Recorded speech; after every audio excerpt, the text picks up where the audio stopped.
Hello વિદ્યાર્થી મિત્રો, ધોરણ 11માં આપણે ટેક્સ્ટ બુકની અંદર યુનિટ નંબર 2 વોલ્ટ ડિઝની જે પાઠ આપણે લગભગ પૂરો થવાની તૈયારીમાં છે. જમણી બાજુથી આપણે શરૂ કરશું. આપણે જેટલું સમજ્યા એમાં આપણે જોયું કે કેવી રીતે વોલ્ટ ડિઝનીએ સફળતા મેળવી. એને મિકી માઉસ નામની શ્રેણી શરૂ કરી જે ખૂબ જ સફળ થઈ. એના ઉપરના એને ઘણા બધા ફિલ્મો પણ બનાવ્યા. ઉપરાંત એને ડિઝનીલેન્ડ પણ શરૂ કર્યું જે એક મનોરંજન પાર્ક તરીકે ઓળખાય છે, જે આખા વિશ્વમાં જાણીતું ત્યારે પણ હતું અને અત્યારે પણ જાણીતું છે. તો આગળ જોઈએ જમણી બાજુથી. Being solvent for the first time since he started in business gave Walt a chance to develop other ideas. પ્રથમ વખત પૈસાદાર બનીને, સોલ્વન્ટ એટલે પૈસાદાર, ફર્સ્ટ ટાઈમ સૌ પ્રથમ વખત પૈસાદાર બનીને તેણે નવા વ્યવસાય શરૂ કર્યા. સ્ટાર્ટેડ ઇન બિઝનેસ, વ્યવસાય શરૂ કર્યા જે તેને નવા બીજા વિચારો કેળવવા માટેની, ત્રીજી લાઈનમાં છે ડેવલપ એટલે કેળવવું અથવા વિકસાવવું, અધર આઈડિયાઝ એટલે બીજા વિચારો વિકસાવવા માટેની તક અપાવી. ચાન્સ એટલે તક, ગેવ એટલે આપી અથવા અપાવી. એટલે એનો મતલબ એવો કે એની પાસે ઘણા બધા પૈસા આવી ગયા. ત્યારબાદ એને પૈસા અલગ અલગ વ્યવસાયમાં રોકી અને વ્યવસાય શરૂ કર્યા. This included the development of mineral kind. આમાં કાચી ધાતુના વિકાસનો પણ સમાવેશ થાય છે. ઇન્ક્લુડેડ એટલે સમાવેશ થવો, ડેવલપમેન્ટ એટલે વિકાસ, મિનરલ કાઇન્ડ એટલે કાચી ધાતુ. બ્રેકેટમાં લખ્યું છે an alpine like valley high in the Sierra mountains. જે કાચી ધાતુ છે એ સિયેરા પર્વતમાળાની ઉચ્ચ પ્રદેશ, આલ્પાઇન એટલે ઉચ્ચ પ્રદેશ, પર્વતીય પ્રદેશના ઉચ્ચ વિભાગોમાં અથવા ઉચ્ચ ખાણમાં આવેલી છે. California Institute of Art for which he donated the land. કેલિફોર્નિયાની આર્ટ્સ ઇન્સ્ટિટ્યૂટ એટલે સંસ્થામાં કે જેના માટે તેને જમીન દાનમાં આપી. ડોનેટ એટલે દાનમાં આપી, લેન્ડ એટલે જમીન. એન્ડ સેવરલ મિલિયન ડોલર્સ, અને ઘણા બધા લાખો ડોલર્સ એને દાનમાં આપ્યા. એટલે કે આ સંસ્થા માટે વોલ્ટે જમીન અને ઘણા બધા ડોલર્સ પૈસા એને દાનમાં આપ્યા.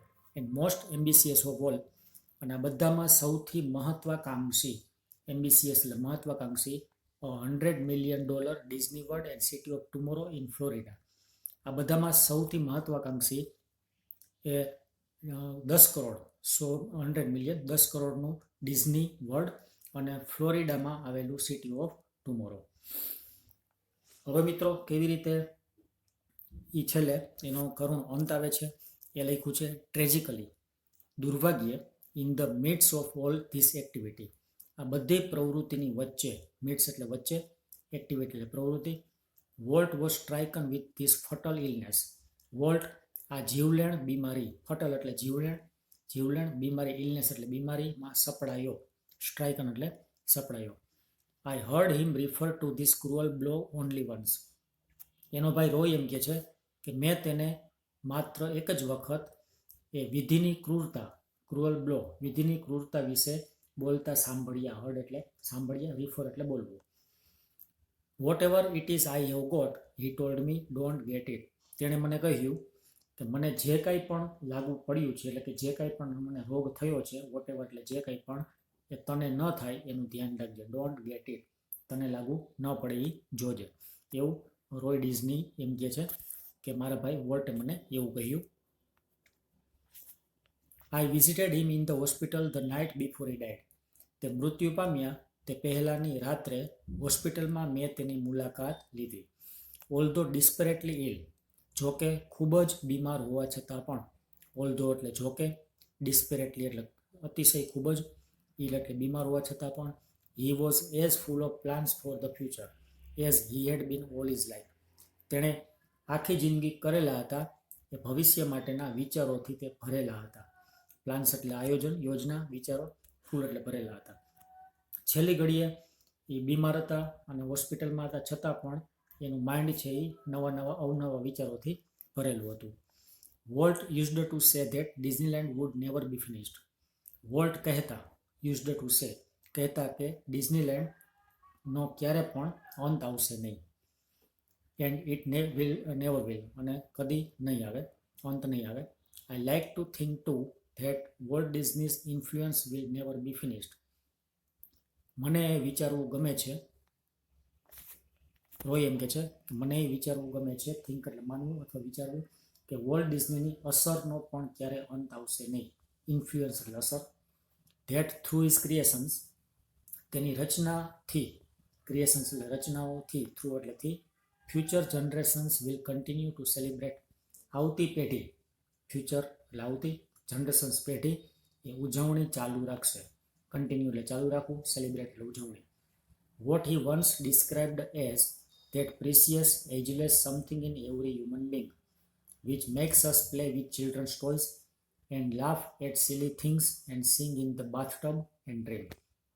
તેણે એક વખત સૂચવ્યું હતું, ડિસ્ક્રાઇબ એટલે વર્ણન કરેલું હતું, કે દરેક માનવજાતમાં, એવરી હ્યુમન બિંગ, દરેક માનવજાતમાં કંઈક અમર, એજલેસ એટલે અમર અને કિંમતી રહેલું છે. પ્રિસિયસ એટલે કિંમતી, સમથિંગ એટલે કંઈક, એજલેસ એટલે અમર, એવરી એટલે દરેક, હ્યુમન બિંગ એટલે માનવજાત, દરેક માનવજાતમાં કંઈક અમર અને કિંમતી રહેલું છે કે જે બાળકોના રમકડા સાથે આપણને રમતા કરે છે. બસ એટલે આપણને, ચિલ્ડ્રન્સ ટોયસ બાળકોના રમકડા સાથે આપણને રમતા કરે છે અને નાની નાની બાબતોમાં હસાવે છે. સિલી એટલે નાની, થિંગ્સ એટલે બાબતોમાં, લાફ એટલે હસાવે છે, અને બાથટબમાં ગાવા માટે, સિંગ એટલે ગાવા માટે, અને સ્વપ્ન જોવા માટે મજબૂર કરે છે. તો વિદ્યાર્થી મિત્રો, આપણે જોયું કે છેલ્લી ઘડીએ પણ વોલ્ટ જ્યારે અંત ઉપર હતો ત્યારે પણ એ બહુ આનંદમાં હતો, ખુશ હતો, અને અલગ અલગ નવા નવા વિચારોથી એનું મન છે એ ભરેલું હતું. હવે આપણે ગ્લોસરી આપેલ છે એ જોઈએ પાછળ. એમાં સિમિલર વર્ડ બાજુમાં આપેલ છે અને એનું ટ્રાન્સલેટ ગુજરાતી હું બોલતો જાઉં છું. લિંગર્સ એટલે લહેરાવું. બાજુમાં 3 શબ્દો છે જે સિમિલર છે, સ્ટેઝ, રિમેન્સ અને હેંગ્સ ઓન. ઇન્ડસ્ટ્રીયસ એટલે ઉદ્યમી, મહેનતુ. એમાં એક શબ્દ છે હાર્ડવર્કિંગ. ગ્લુમલી એટલે નિરાશાથી, નિરાશાજનક, એનું સિમિલર છે ગ્લુમિલી. હેલબેન્ટ એટલે કોઈ પણ ભોગે કંઈક મેળવવું, અચીવ સમથિંગ એટલે કંઈક મેળવવું. બેન્કરપ્સી એટલે આર્થિક નિષ્ફળતા, એમાં લખ્યું છે છેલ્લે દેવાળું, ગુજરાતીમાં આર્થિક નિષ્ફળતા કહી શકો. સિમિલરમાં છે ઇકોનોમિક ફેલિયર અને ઇન્સોલ્વન્સી. ત્રીજી લાઈનમાં છે ઓર્ચર્ડ એટલે બગીચો, પ્લાન્ટેશન સિમિલર થશે. વિલો એટલે એક પ્રકારનું વૃક્ષ. સ્નગલ એટલે લપાઈ જવું, એનું સિમિલર છે ચોથી લીટીમાં આપ્યું છે કડલપ. નિકલ એક પ્રકારનું ચલણ છે જે 5 સેન્ટનો સિક્કો કહી શકાય, ચલણનું નામ છે. ફ્લોપ્ડ એટલે નિષ્ફળ જવું, એમાં ફેઇલ્ડ છે સિમિલર. ક્રેન્કડ એટલે ફોટો પાડવો. સ્પ્લેશ એટલે સફળતા, પ્રોમિનન્ટ ન્યૂઝ કહી શકાય. એન્થ્યુઝ એટલે ઉત્સાહથી કહેવું, ભૂતકાળ છે એટલે ઉત્સાહથી કહ્યું, બાજુમાં લખ્યું સેડ વિથ એન્થ્યુઝિયાઝમ. વર્ટુઓસો એટલે અદ્ભુત, બુદ્ધિશાળી, એનું સિમિલર છે 2 શબ્દો, એક્સેપ્શનલ અને જીનિયસ. રિવેટેડ એટલે જકડી રાખવું, ફેસિનેટેડ અને મેસ્મરાઇઝડ 2 સિમિલર છે. ટ્વિચડ એટલે લહેરાવું, એમાં આખો એક શબ્દ છે જર્કડ સ્લાઇટલી. વિલ્ડ એટલે આગળ વધવું, એમાં પહેલો શબ્દ છે ટર્ન્ડ, એનું સિમિલર. ડિસેન્ટ એટલે વિરુદ્ધ અથવા વિરોધી, ઓપોઝિશન સિમિલર છે. ગ્રીન્ડ એટલે કટાક્ષમાં હસવું, સ્માઇલ્ડ કહી શકાય. સ્ટબર્ન અને જીદી, એમાં હેડ સ્ટ્રોંગ અને ઓબ્સ્ટિનેટ 2 શબ્દ છે. પોટપોરી એટલે સંગ્રહ, એના 2 શબ્દો સિમિલર છે કલેક્શન અને એસોર્ટમેન્ટ. કન્જર્ડ એટલે બનાવવું, એનું સિમિલર છે ક્રિએટેડ. પ્રીપોસ્ટરસ એટલે મૂર્ખ, એના 2 શબ્દો છે સિલી અને એબ્સર્ડ. અબાઉટ ફેસ એટલે અચાનક, એનું સિમિલર છે સડન એન્ડ કમ્પ્લીટ ચેન્જ, આખે આખું આવશે. અને એક્સ્ટ્રાવેજન્સ એટલે થશે વૈભવી, વૈભવ અથવા નકામો ખર્ચ, વેસ્ટફુલનેસ એટલે નકામો ખર્ચ. તો વિદ્યાર્થી મિત્રો, આ આઈએમપી પાર્ટ લેસન છે, તો એને સિમિલર પણ તમારે યાદ રાખવા પડશે.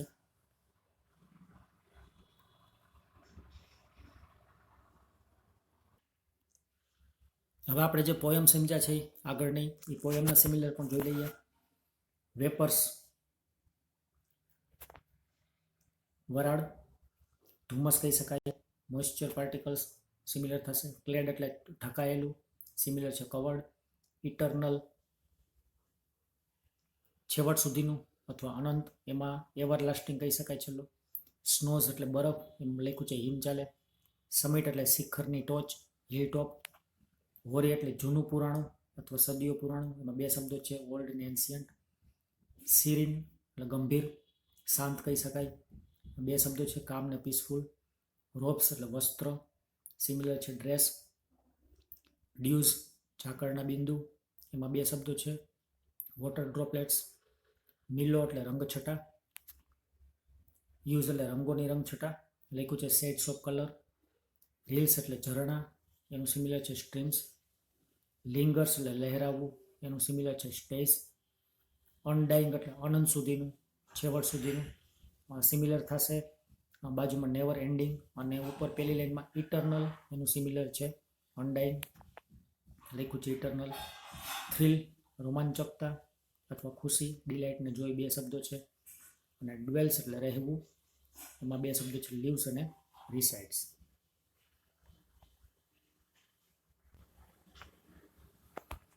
અને પહેલો લેસન જે આપણે સમજ્યા એના સિમિલર થોડાક આપ્યા છે. ડિસરૂપ્ટ એટલે ખલેલ પહોંચાડવી, ઇન્ટરરૂપ્ટ સિમિલર થશે.